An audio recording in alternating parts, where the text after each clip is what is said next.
Olá, meu irmão, olá, minha irmã, a paz do Senhor. Nós vamos estudar, a partir de agora, uma importante disciplina da teologia sistemática, a disciplina Hamartiologia. Sem dúvida alguma, será podemos dizer, uma viagem inesquecível, quando estudaremos esta que, sem dúvida, é uma das partes mais importantes de todas as que compreendem as doutrinas bíblicas e sagradas. Portanto, eu gostaria de iniciar dizendo a você, aliás, sugerindo a você, que você permaneça com um caderno ou uma folha, a caneta, mas principalmente a Bíblia Sagrada em suas mãos. Nós vamos usá-la repetidas vezes para embasarmos aquilo que nós iremos tratar a partir de agora. Inicialmente, eu quero dizer que a hamartiologia, ela, antes mesmo de nós tratarmos da definição do termo, o que significa de fato, suas implicações, é importante nós, introdutoriamente, observarmos que a hamartiologia, ela é parte da teologia sistemática. E a teologia sistemática é aquela área importante e indispensável da teologia que se propõe, de acordo com o próprio nome, em sintetizar assuntos bíblicos, assuntos teológicos. Uma vez que teologia é o estudo que se propõe a conhecer mais a Deus, é a proposta de conhecer mais a Deus a partir das Escrituras, então teologia sistemática é aquela área da teologia que se propõe a sistematizar, a organizar por assuntos bíblicos. Por exemplo, você pega de Gênesis a Apocalipse os temas, os textos, os assuntos que tratam, por exemplo, sobre os anjos. Você sistematiza isso e então você tem o resultado que é a angelologia, isto é teologia sistemática. No nosso caso, aqui, nós vamos estudar hamartiologia, que é a disciplina, o estudo que se propõe a conhecermos a respeito do pecado. Aliás, quando nós falamos que vamos estudar sobre o pecado, eu me lembro que certa feita eu fui dar uma aula sobre essa disciplina e um aluno perguntou se essa disciplina se propõe a ensinar o pecado, a ensinar a pecar. Naturalmente que não, até porque ninguém precisa aprender a pecar. Infelizmente, o homem já nasce com a natureza pecaminosa. E o que o homem de fato precisa é o contrário.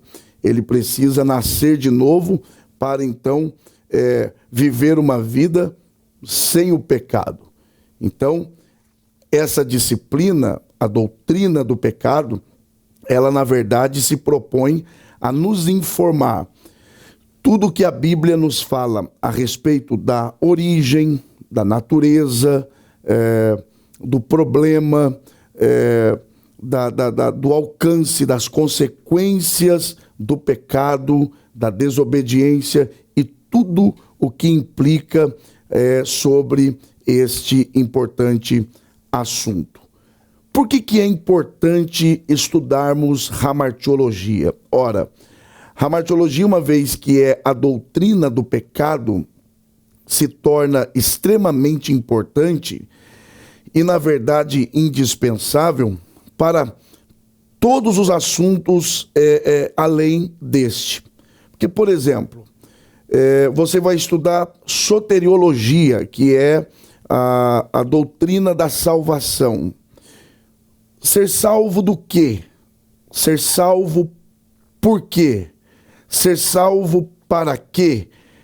Então é necessário que o homem seja salvo porque ele está numa condição de perdição. E ele está perdido por quê?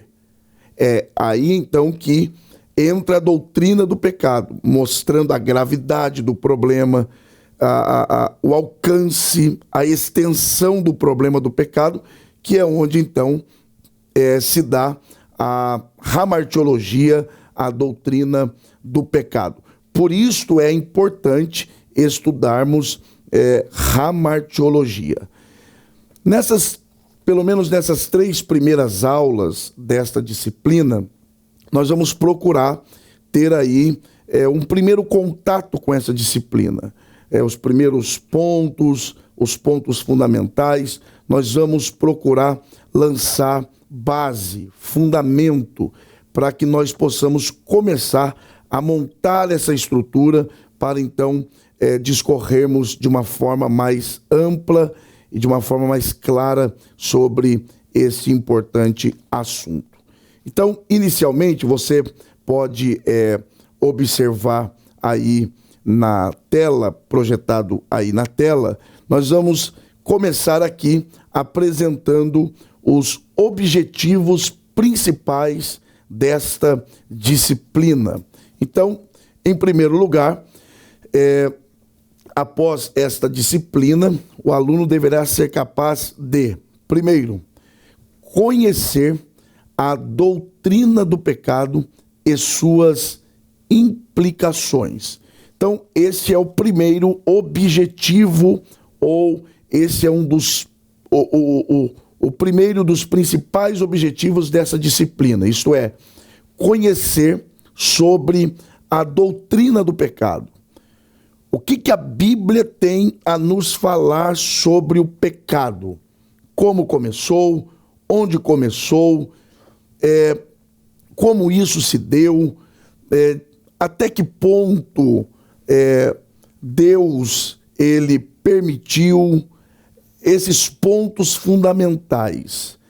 Então, esse é o primeiro grande objetivo, dos principais objetivos desta disciplina: conhecer a doutrina, os fundamentos doutrinários, os fundamentos bíblicos acerca do pecado. E naturalmente que, consequentemente, naturalmente, ao conhecermos sobre esta doutrina, logo nós perceberemos naturalmente as suas implicações. Isto é, em que isso interfere na minha vida, até que ponto isso me influencia, de que forma isso influencia os homens, a criação, e de que forma eu, como servo de Deus, como alguém que recebeu a vida de Deus, de que forma essa doutrina, esta verdade do pecado, essa coisa terrível chamada pecado, de que forma isso ainda me influencia e como eu tenho que lidar com isso. Então, estas seriam algumas das implicações ao conhecermos a doutrina do pecado.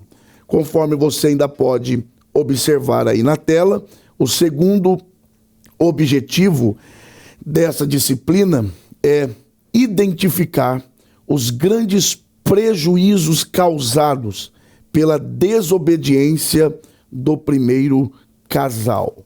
Então, fatalmente, quando você estuda hamartiologia e vai se aprofundando em conhecer o que a Bíblia nos informa sobre a doutrina do pecado, fatalmente você vai alcançar, você vai chegar nos pontos que nos informam sobre os grandes prejuízos que o pecado trouxe para a raça humana a partir da desobediência voluntária e não involuntária, conforme nós vamos ver ao longo dessa disciplina. A desobediência voluntária do primeiro casal, isto é, Adão e Eva. Quais seriam os principais prejuízos? Até que ponto o pecado danificou a raça humana, a criação, o relacionamento entre os homens e Deus, e não somente o relacionamento entre o homem e Deus, mas também o relacionamento interpessoal, o relacionamento entre os homens, eu com o meu próximo, até que ponto o pecado prejudicou o meu relacionamento com a natureza, com a obra criada por Deus. Então, a hamartiologia, ela tem também este grande objetivo. Portanto, é importante que você escreva já nesta aula introdutória os objetivos para que, ao final dessa disciplina, nós possamos fazer aí um balanço se alcançamos ou não esses objetivos. Em terceiro lugar, conforme você pode acompanhar aí na tela com o slide, o terceiro grande objetivo dessa disciplina é saber as principais divisões desta doutrina. Uma vez que hamartiologia é parte da teologia sistemática, então o próprio termo sistemática já pressupõe a ideia de organização, divisão. E quando você estuda hamartiologia, então já se tem a ideia, já no termo, já vem a ideia de divisão, sistema, organização. Então, um outro grande objetivo dessa disciplina é conhecermos e aprendermos a estabelecer as divisões desta doutrina.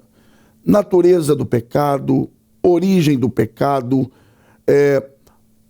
origem do mal, o mal foi criado ou não foi criado, quem criou o mal, seria Deus o responsável pelo mal ou não, o que a Bíblia tem a nos dizer sobre isso, as consequências do pecado, até onde o homem foi de fato tocado pelo pecado ao ponto de perder a imagem e a semelhança de Deus, perdeu totalmente ou não. Então são estas as partes, claro, dentre muitas outras que nós vamos ver. Eu só estou dando aqui alguns pontos para nós começarmos a nos situarmos no que eu quero dizer com conhecer as divisões desta disciplina. Então é importante sempre, e eu chamo a sua atenção, para você não perder de vista e nem tampouco da sua mente de que nós estamos estudando algo que faz parte da teologia sistemática e que por isso precisa ser bem organizado. Então, nós estamos nesta parte de estabelecermos os objetivos desta disciplina que é hamartiologia. E, finalmente, você pode ainda acompanhar aí que o nosso quarto grande objetivo, dentre outros, dentro dessa disciplina, é conhecermos o que realmente significa a queda da raça humana e suas implicações. Esse ponto é muito importante, porque a queda, ela é um resultado do pecado. É importante que se faça essa distinção. A queda, que queda seria essa? É o pecado em si ou é o que o homem perdeu? Uma vez que, se nós pensamos que é o que o homem perdeu, o que é que ele perdeu? Onde é que ele estava? Quem era o homem antes do pecado? E quem ele se tornou após o pecado? Buscando esses objetivos, será possível nós percebermos a gravidade do pecado. Porque, meu irmão, minha irmã, estimado aluno e estimada aluna, essa é uma das principais artimanhas do diabo. Com o passar do tempo, com o desenrolar da vida e mais, principalmente no desenvolvimento da vida cristã, na prática da vida cristã, Uma das artimanhas do diabo é justamente tentar minimizar a gravidade do pecado. É a tentativa maligna, ofensiva à santidade de Deus, de tentar criar no homem a ideia de que o pecado não é tão grave, de que o pecado é algo inevitável, é uma coisa que existe e que nós vamos lidando e que não é tão grave assim. A doutrina do pecado, a hamartiologia, na verdade, ela aparece como uma luz de alerta, como uma sirene que avisa o perigo, que sinaliza o perigo. É um grito do Espírito Santo dizendo e apontando para a gravidade do problema do pecado, principalmente quando nós, no desenvolver dessa disciplina, nós alcançarmos este objetivo de vermos o que de fato é a queda. Que queda é essa? De onde o homem caiu? O que o homem perdeu? Porque uma vez que nós nascemos na semelhança do pecado, e isso nós vamos estudar detalhadamente bem mais para frente, mas uma vez que o homem nasceu na semelhança do pecado, ele não tem ideia do que era a vida antes do pecado. Ele já nasce num ambiente maculado, num ambiente tocado pelo pecado, falsidade, hipocrisia, engano, interesse próprio. Ele já cresce nesse ambiente, então ele não tem essa noção. Mas a Bíblia, ela nos informa onde Deus colocou o homem e o que o pecado trouxe com a queda, gerando a queda. Quem era o homem e o que o homem se tornou. Eu acredito que essa disciplina nos servirá de alerta, de um grito do Espírito de Deus para nos advertir sobre a gravidade do pecado. Agora, por incrível que pareça, e aí é um ponto também que eu quero destacar, porque às vezes nós estamos tão envolvidos em círculos evangélicos, por exemplo, você está tendo a abençoadora oportunidade de estudar na Academia de Pregadores. Então, você tem contato, eu tenho contato com a igreja, com os irmãos, com a prática da vida cristã, e às vezes nós não sabemos o que ocorre pelo lado de fora em relação a determinado assunto. Eu vou explicar o que é que eu estou introduzindo aqui na minha fala. Por incrível que pareça, existem estudiosos, inclusive da teologia, teólogos, que, por incrível que pareça, que negam a existência do pecado. Eles negam veementemente, dizendo o pecado não existe. Então é importante que você que é um estudioso da palavra, você que é um estudioso da teologia, saiba que existem correntes teológicas que buscam negar a existência do pecado. Por outro lado, existem aqueles que não negam a existência do pecado. Não, eles dizem, o pecado, ele até existe. Ele existe, porém, eles dizem que não dá para afirmar a sua origem. Eles dizem, não, o pecado existe, o mal existe, mas nós não temos informações a respeito da sua origem. Como começou? Onde começou? Portanto, isso é desconhecido para eles.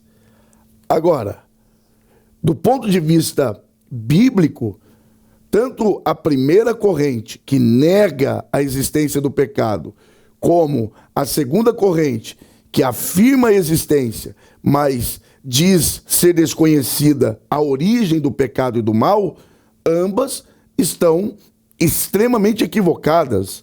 uma vez que a Bíblia toda, em toda a Bíblia, nós encontramos informações claras, evidentes, latentes, visíveis, explícitas, de que, primeiro, o pecado existe.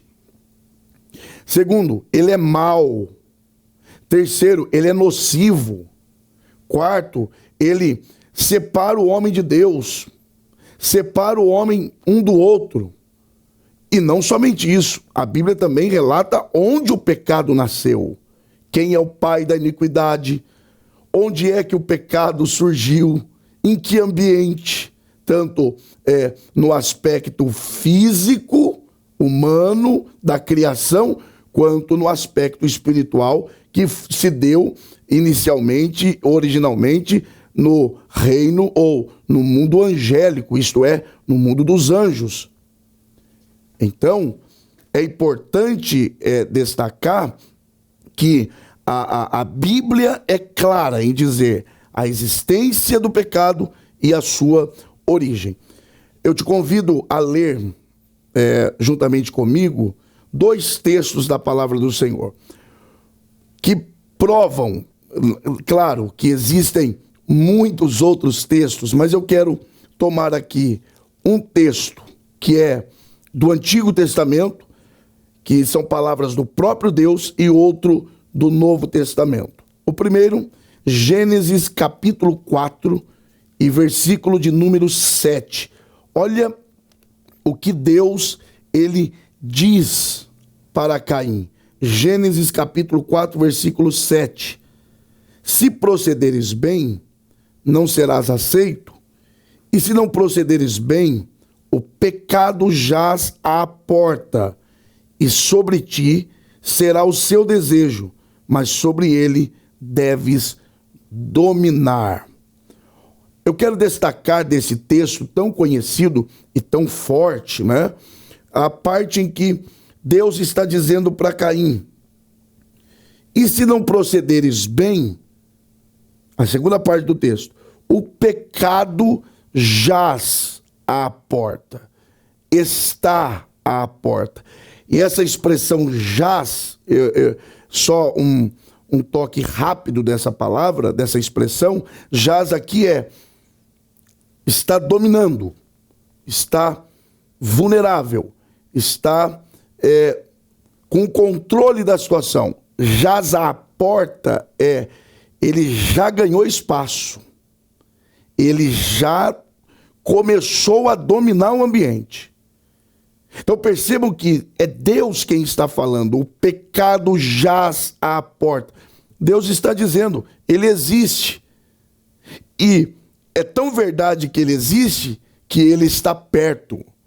E que ele vai ganhando espaço, ele vai ganhando campo.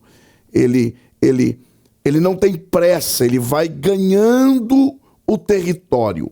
Essa é a ideia. Deus está dizendo, ele existe e ele já ganhou campo, Caim. Esteja atento, o pecado existe e jaz à porta. O outro texto está em Hebreus. Hebreus, capítulo de número 12. Olha o que diz. E o versículo de número 1. Portanto, visto que nós também estamos rodeados de uma tão grande nuvem de testemunhas, deixemos todo o embaraço e o pecado, olha agora, que tão de perto nos rodeia, e corramos com perseverança a carreira que nos está proposta.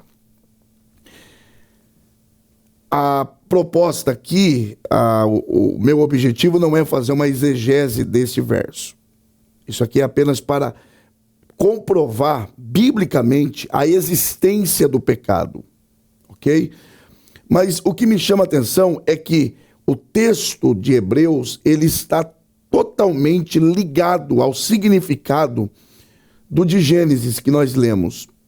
Porque percebam que o escritor, ele primeiro vai dizer, portanto, nós que estamos rodeados de uma tão grande nuvem de testemunhas, essa nuvem de testemunha, ela tem sido interpretada de diversas formas, né? É a sociedade, são os demônios, são os anjos. Ok, você quer aplicar assim, não vejo problema, desde que você apresente o verdadeiro, o sentido original, o significado original. Perceba que ele diz, portanto, visto que nós, essa expressão visto que nós, ele está se reportando ao que veio antes. E a nuvem de testemunha aqui é o capítulo 11, que é a galeria dos heróis da fé. Então, o que ele está dizendo é, nós temos a responsabilidade de darmos continuidade ao que eles começaram. E nesse processo, estejam atentos. É isso que ele está dizendo. Estejam atentos. Porque deixemos todo o embaraço e o pecado. Percebam que ele fala embaraço e depois pecado. Por quê? Porque o embaraço, ele vem antes de pecado. E a expressão aqui é o que vem depois, é resultado do que vem antes. Que ninguém começa pecando, começa se embaraçando. E ele vai dizer, e o pecado que tão de perto nos rodeia. Isto é, mais uma vez, nós estamos sendo alertados pela palavra da existência do pecado e mais, e aqui é o mais sério, que além de falar da existência, fala da proximidade do pecado. Ou seja, o mal, o pecado, não está longe de nós. Muito pelo contrário. Quando Jesus fez a oração sacerdotal, Jesus ele falou, Pai, não peço que os tires do mundo, mas que os livres do mal. Onde é que está esse mal? Jesus, em outra ocasião, ele fala, o problema não é o que entra pela boca do homem, mas é o que sai. Então, onde é que estaria esse mal? Dentro do próprio homem. Claro que nós vamos estudar isso com mais detalhes, de forma mais ampla, mas é só para você já começar a se situar de que, ao contrário do que essas teorias afirmam, o pecado não existe, ou ele existe, mas nós não sabemos a origem, é engano. Por que engano? A Bíblia fala de Gênesis a Apocalipse, da presença do pecado, da proximidade do pecado, da tendência do homem ao pecado e de como isso começou. Portanto, é importante destacarmos que o pecado, de fato, ele existe. Uma outra tendência, e talvez não, com certeza, essa tendência, ela cerca os nossos meios evangélicos. Essa que eu vou falar agora. Porque se você perguntar para um crente, o pecado existe? Claro que ele vai dizer, claro, existe. Onde é que começou? Com Lúcifer, ou na raça humana com Adão e Eva, no Jardim do Éden. Então, naturalmente. Só que existe uma tendência aí, e isso aqui é importante. Existe uma tendência que, de forma sorrateira, ela começa a ser implantada nos nossos círculos evangélicos. E que a origem desta ideia, desta teoria, é a ciência cristã. Porque a ciência cristã, eles dizem o seguinte, eles afirmam que o pecado é uma negação. Eu vou explicar melhor isso. O que eles dizem?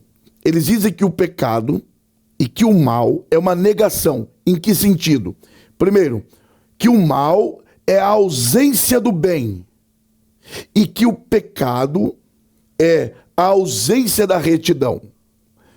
Olha só, inicialmente, essa teoria, ela é atrativa. Primeiro porque soa legal. O mal é a ausência do bem e o pecado é a ausência da retidão. Para uma leitura rápida, principalmente no mundo pós-moderno que nós vivemos, esse mundo agitado, ativo, corrido, essa frase soa legal, soa bem, o mal é a ausência do bem, então não tem o bem, é o mal. Não tem retidão, então é o pecado. Mas é preciso ter cuidado. Por que é preciso ter cuidado? Porque quando você lê a Bíblia, e não só a Bíblia, mas quando você lê a história da humanidade, você vai chegar à conclusão de que isso não é verdade. De que o mal não é só a ausência do bem. E de que o pecado não é só a ausência de retidão. Por quê? Porque existem manifestações do pecado que são extremamente malignas e agressivas. Ou seja, quando não existe o bem, é o mal. É verdade, porque Tiago ele vai falar sobre isso, né? Se você pode fazer o bem e não faz, comete o pecado. Nesse sentido, sim. Só que existem manifestações do mal que são ofensivas, são agressivas e não são só ausência do bem, são manifestações do mal. Por exemplo, o assassinato de alguém, de um inocente, ou mesmo de quem não seja inocente, isso é o quê? Ausência do bem? Não, isso é manifestação do mal. Por exemplo, impureza sexual. Isso é o quê? É ausência de retidão? Não, isso é o quê? Isso é pecado. Isso é o quê? É ofensa contra Deus. É um ato deliberado, é um ato voluntário. Ninguém pratica ou comete um delito desse involuntariamente. Salvo as devidas proporções, mas no geral é deliberado, é proposital, é premeditado. Há uma projeção. E isso é o quê? Ausência de retidão? Não. Isso é manifestação de uma natureza pecaminosa. Isso é um ato desejado. Isso é um ato projetado. Isso é um ato gerado. É um ato que foi gerado, que cresceu e deu à luz. Nasceu. Consumou-se o ato. Então é importante observarmos que não se pode cometer esse erro. O mal é a ausência do bem. Não. Quando não há o bem, existe uma manifestação do mal. Mas nem toda manifestação do mal é resultado de ausência do bem. Porque existem malignidades que são manifestas, são voluntárias, são deliberadas de fato.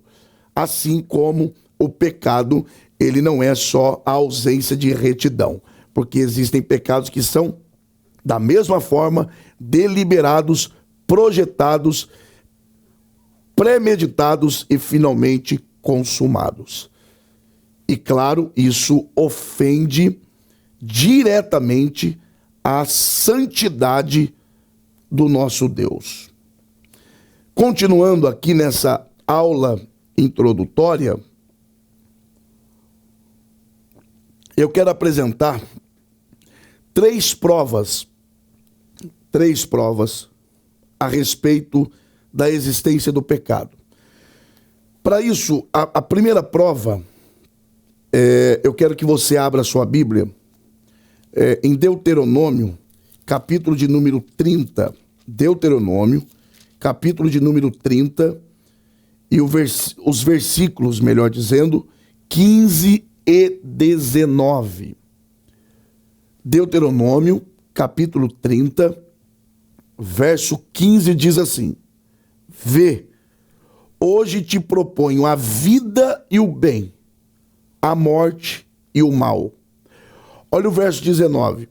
Os céus e a terra tomo hoje por testemunhas contra ti, que te propus a vida e a morte, a bênção e a maldição. Agora escolhe a vida, para que vivas tu e os teus filhos. Então, esta é a primeira prova da existência do pecado. E eu a chamo, e não tomando como base um termo teológico, essa é uma prova metafísica. Eu vou explicar isso de uma forma melhor. Primeiro, esses dois versos que tomamos como base para essa prova metafísica, primeiro, esses versos mostram que o homem ele possui a percepção de um mundo diferente daquele em que ele vive. Ou seja, todo ser humano ele lida com a ideia de um mundo superior, de um mundo além do que ele vive. Ou seja, há uma proposta maior, há um mundo superior. Segundo lugar, esses versos também mostram que essa percepção, isso é, essa percepção de que existe um mundo além deste, nos faz ter a ideia do quê? De um inimigo tirano, de um inimigo mau, e que seria quem? O pecado. Você pode dizer, mas é o diabo. Justamente, quem é o pai da iniquidade? Quem é o pai do pecado? O próprio diabo. Então, essa ideia de um mundo superior, um mundo além do que nós vemos, também traz consigo a ideia de um inimigo tirano. E, consequentemente, é o pecado. E como é que nós percebemos isso? Com a presença do mal. Quem é que nega a presença do mal? Quem? O mal está aí. Basta abrir os olhos, basta ter um pouco de noção e já vai se perceber que, de fato, infelizmente, no mundo existe a presença do mal. Terceiro lugar, esses dois versos que nós lemos também nos levam a pensar que a alma do homem, ela foi feita com o sopro de Deus. Todos nós sabemos disso. Deus soprou nas narinas daquele boneco feito de barro, e Deus soprou o quê? O ruach, que é o quê? O sopro, o vento, o espírito. Então, aquilo que é de Deus foi compartilhado com o homem. Então, o homem, ele possui o sopro de Deus. E uma vez que ele possui o sopro de Deus, isso significa dizer o quê? Que o homem tem a capacidade de, primeiro, sentir e aceitar ou rejeitar o pecado. Porque quando nós dizemos que nós recebemos o sopro de Deus, que o homem recebeu o sopro de Deus, é aquilo que na teologia nós chamamos de o sêmen de Deus. Todo homem, ele nasce com a percepção e a ideia de um ser superior. O que é isso?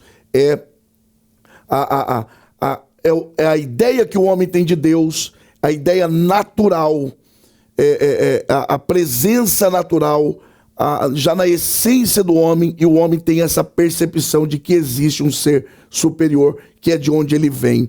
É o que a teologia chama de o sêmen de Deus. Ou seja, quando Deus sopra no homem o seu sopro, o seu espírito de vida, com isso vem para dentro do homem o quê? A capacidade dele ter a percepção da mesma forma que Deus tem a respeito das coisas. É claro, e eu destaco aqui, aliás, chamo a sua atenção para que eu seja bem interpretado. Claro que quando eu digo que quando Deus sopra o seu espírito, o sopro de Deus dentro do homem, com isso vem a capacidade de o homem ter a percepção divina das coisas, claro que dentro dos limites estabelecidos por Deus. Porque o homem, por mais que antes da queda ele tivesse uma percepção maior, todavia ele continuava sendo homem. Ele ainda era homem. E a visão que ele tinha, ainda como temos, e hoje ainda em escala bem menor, era bem aquém, aliás, infinitamente aquém daquela que Deus tem. O que eu estou dizendo é que quando Deus sopra no homem o seu vento, o seu espírito de vida, o homem passa a ter a capacidade de ver as coisas do ponto de vista de Deus. Ora, como Deus vê o mal? Como Deus vê o pecado? é a mesma forma, só que em escala menor, que o homem vê. Mas o homem, ele tem essa capacidade de distinguir, diferenciar entre o que é bom e o que não é. Tanto que quando a serpente tentou Eva, em primeira instância, ela falou, não, nós não podemos nem tocar nesse fruto. Então ela não pecou, ela não foi enganada no sentido de não saber o que estava fazendo. Claro que ela sabia. Nós vamos ver isso de forma mais ampliada daqui a pouco. Mas eu estou mostrando que o homem, na sua constituição, já se prova a existência do pecado. Mas a alma do homem, ela então tem a capacidade de discernir entre o bem e o mal.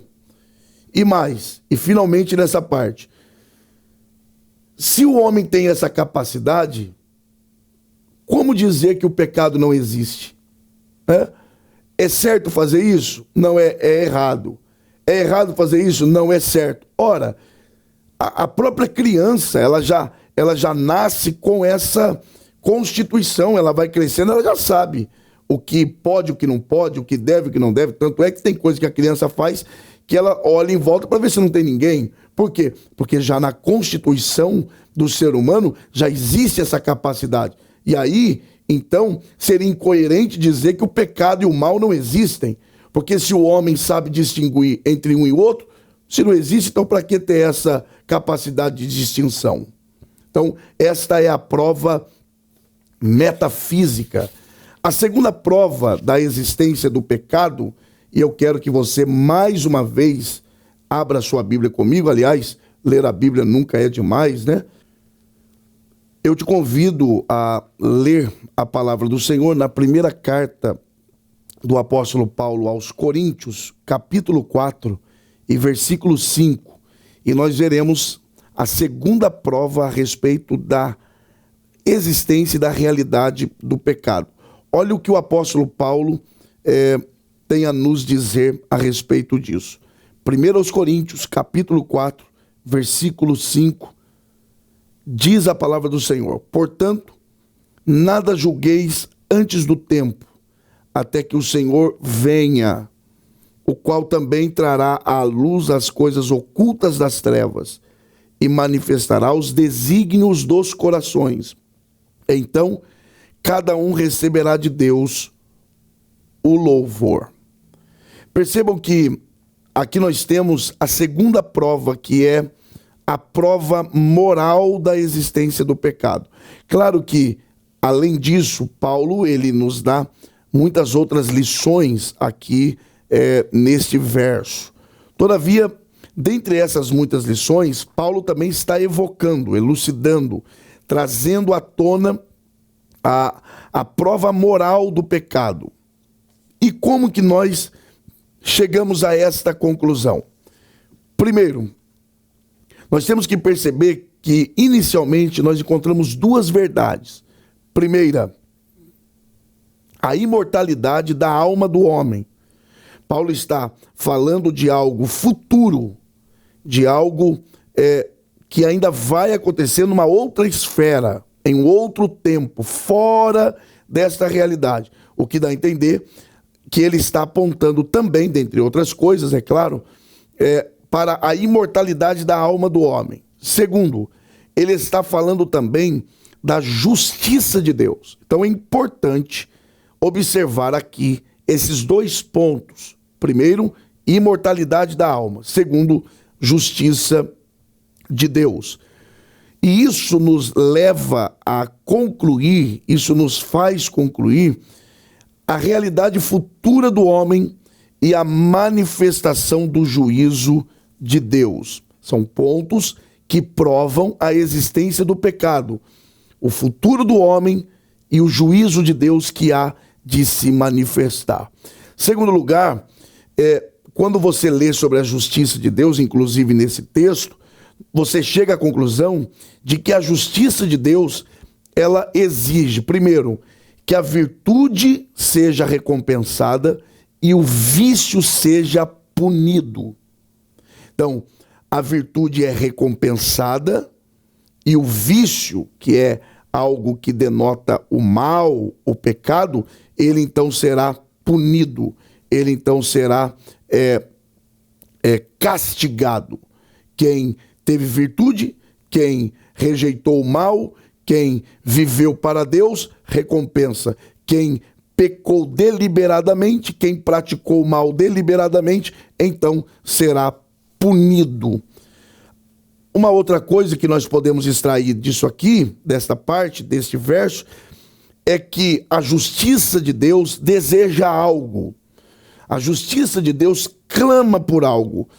E pelo que a justiça de Deus ela clama?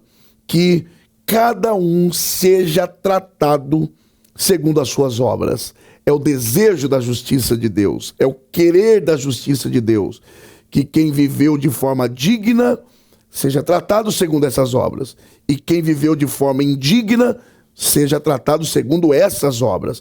Então há esse clamor da justiça de Deus. E claro, isso não pode ser feito sem a presença da imortalidade da alma do homem, porque isso será realizado numa esfera futura, uma esfera além desta que nós enxergamos e vivemos. Além disso, se o pecado não existisse, então para que justiça de Deus? Se o pecado de Deus não existisse, então não seria necessário essa distinção entre virtude e vício, bem e mal. Havendo a existência disso, então como negar a existência do pecado? E ainda sobre a prova moral, e finalmente, nós devemos entender que existem muitos segredos, tanto do lado do bem como do lado do mal, que serão julgados por aquele que recebeu de Deus autoridade para isso, que é quem? O próprio Jesus. Uma vez que ele recebeu autoridade para isso, denota mais uma vez e sinaliza para nós mais uma vez a existência, sim, infelizmente, a existência do pecado. E para terminarmos esta primeira aula, eu quero apresentar aqui a terceira prova da existência do pecado. Para isso, eu lhe convido a abrir mais uma vez a sua Bíblia naquele texto que nós já lemos, Hebreus capítulo 12 e versículo 1, que diz assim, e faço questão de ler novamente: portanto, visto que nós também estamos rodeados de tão grande nuvem de testemunhas, deixemos todo o embaraço e o pecado que tão de perto nos rodeia e corramos com perseverança a carreira que nos está proposta. Esta terceira e última prova a respeito da existência e da realidade do pecado é a prova psicológica. E eu quero trazer aqui 5 pontos para explicar essa prova psicológica. Primeiro, esta prova ela existe com base na tendência que o homem tem para o mal, nas inclinações do homem para o mal. Quer ver uma coisa, um exemplo muito prático mesmo. Você passa por sobre uma ponte muito alta. Para onde é que dá vontade de olhar? Por mais que você tenha medo de altura, mas o desejo do homem é um exemplo muito prático e simples. Mas o desejo que a pessoa tem é de olhar para baixo. Você está em cima de um prédio de 30 andares. Por mais que você tenha medo de altura, o seu desejo é olhar para baixo. Por quê? É da natureza do homem. É a inclinação do homem. Após o pecado, o homem ficou inclinado para as coisas de baixo, para baixo. Ele é inclinado para o mal, ele é inclinado ao pecado.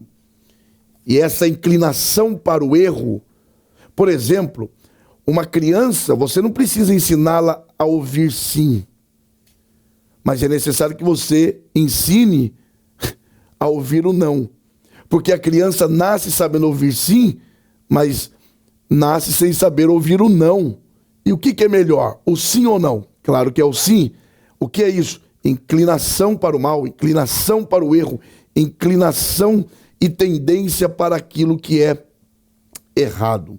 Segundo lugar, nós podemos também destacar que essa prova ela nos mostra que o homem deseja melhorar. Todo homem, ele deseja melhorar, ele deseja se aperfeiçoar. Há um desejo, há um anseio por uma libertação total. E claro, isso só será possível numa vida vindoura. E claro, se vivermos com Cristo nesta vida, então na vindoura nós seremos totalmente libertos do mal. Mas a verdade é que todo ser humano, ele deseja melhorar em todas as áreas. E isso denota o quê? Isso denota a presença de um mal que leva o homem a praticar a maldade. E o homem é inclinado para isso, mas o homem luta contra isso. Um outro ponto, o homem, por melhor que ele seja, ele nunca se sacia. Ele sempre quer melhorar mais, ele sempre quer viver melhor, ele sempre quer ser mais feliz. Essa busca, esse ideal, isso aponta para uma vida futura, uma possibilidade de algo melhor. E aí, terminando, quanto mais avançamos, mais queremos avançar. Ora, com tudo isso, concluímos que se não existe o pecado, então por que o homem deseja melhorar? Se não existe o mal, por que o homem luta diariamente para ser melhor? Não há como negar, bíblica e historicamente, de que o pecado existe. Verdadeiramente, ele existe, e para isso Jesus veio, para desfazer as obras do diabo.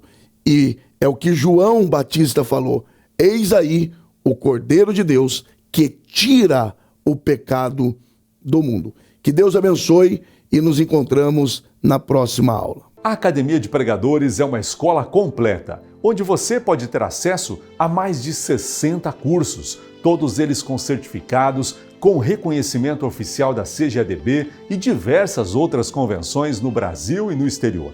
Nós temos alunos espalhados em mais de 50 países, homens e mulheres de Deus, assim como você, que querem crescer em graça e em conhecimento.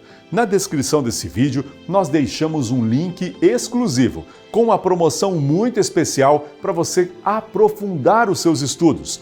Comece hoje mesmo. Clique no link e saiba como fazer a sua matrícula. Meus irmãos, a paz do Senhor, me chamo Josenildo, de São Paulo. Eu gostaria de agradecer primeiramente a Deus e a todos da Academia de Pregadores, pois aprendi muito, agregou muito no conhecimento da Palavra de Deus. Amei a matéria de tipologia com a pastora Naira Pedrini. Todas as matérias foram muito boas, um divisor de água no ministério, de todos que estudam, de todos que ainda irão estudar. Sou grato a Deus por todas as oportunidades e muitos outros cursos ainda faremos para a glória de Deus. E é uma plataforma que vem crescendo no Brasil e agregando muito.